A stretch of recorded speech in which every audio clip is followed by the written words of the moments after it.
From an undisclosed location in America, you are watching another episode of Card to Card, and this is already, we're up to episode 9, and these episodes are really fun to make, guys. So I hope you're enjoying watching them as much as I am making them. And this week's episode is about the Beast of Bladenboro. Now this card is from the MetaZoo Nightfall set. This is a first edition card. As you can see there's the Beast. Really cool artwork there. Very scary. Artwork by Victor Larson. And I had never knew anything about the Beast of Bladenboro, but I will say, after looking into the story of the Beast of Bladenboro, I think that this was a real creature. I don't think it was, you know, it's kind of like a cryptid, because this story that happened became like entrenched in lore, but I think this is actually a real creature, and I'll tell you why. So this happened back in the winter of 1953 and 1954 around Bladenboro, North Carolina. There was a string of strange animal deaths, and it all occurred during this winter. And which was very interesting is most of the victims were actually dogs, which were decapitated and crushed. And it's like this, whatever creature this was, had definitely zeroed in on dogs, and that was what they preyed on. And even one report said that they had 2 dogs that were killed, slaughtered by this creature. They were torn to ribbons and also crushed. So there's a very powerful creature, very savage, and in addition to numerous dogs that were killed in similar fashion, a rabbit and a goat were also slain and their skulls were crushed. So very scary winter of dealing with this mysterious creature back in 1953-54. And there were eyewitnesses to this. And we actually have a artist rendering of the Beast of Bladenboro.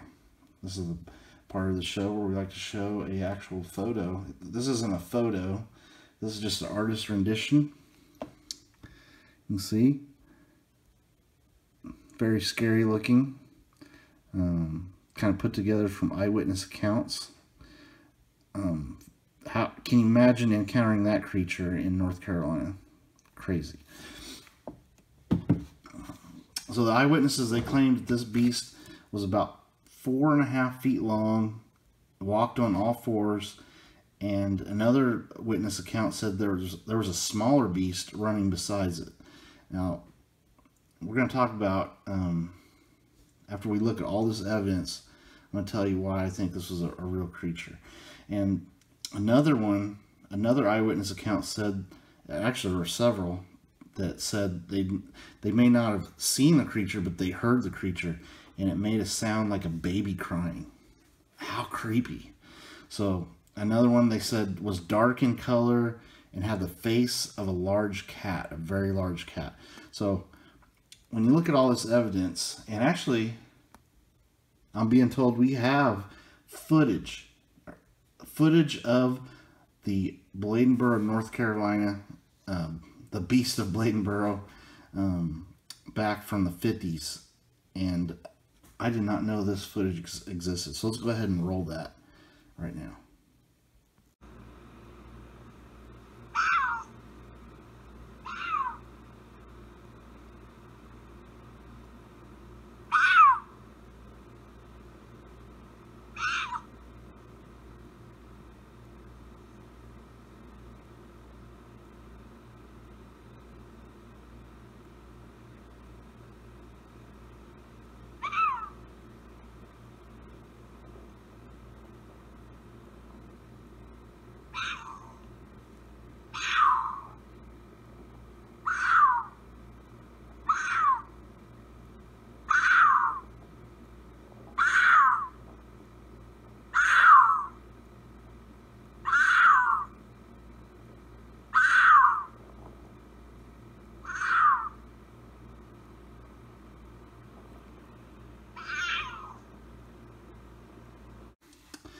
Okay, so that was cool.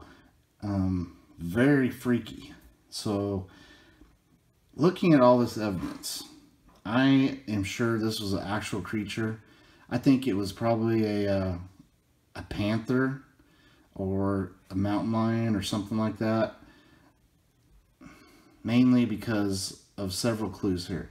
For one, there was the account where the dogs were torn to ribbons. Now, that's something like a large cat would do to its prey. Use those incredible claws to just shred its victim. I'm guessing that this particular creature, its death move was to grab the prey by the skull and just crush it. And a large cat would definitely be able to do that. I'm talking about like panther or like a mountain lion or something like that. Also, we have the evidence where there was a smaller beast running besides it. You see that on nature shows where a mother or a father mountain lion or panther, that they're training their young how to hunt. So that's very believable.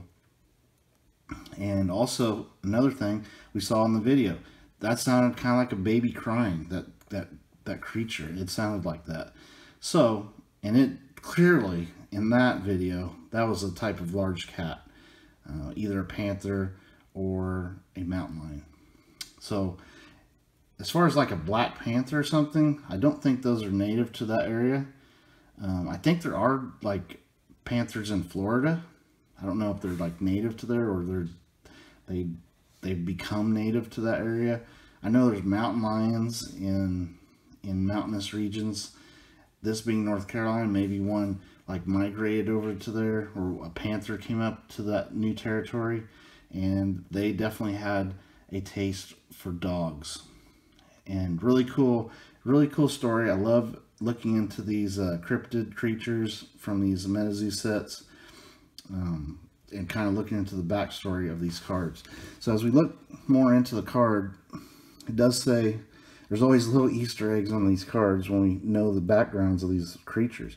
Date of birth, December 29th, 1953. That matches up with what we were reading about. Bladenboro, North Carolina. And the text down here says, it was never found after slaughtering dozens of farm animals. Only recently has he reappeared, hungrier than ever. I don't know if it's reappeared, but definitely had a taste for domestic animals, pet dogs, whatever. And even a goat was a victim. So I think this particular cryptid actually has a real animal as its as what was causing these sightings and slaughterings. So guys, put down in the comments, what do you think this was? Was this like a mythical beast, or was it kind of like what the evidence seemed to show? Was it like a large cat, predatory cat that was just happened to make that area its territory that winter?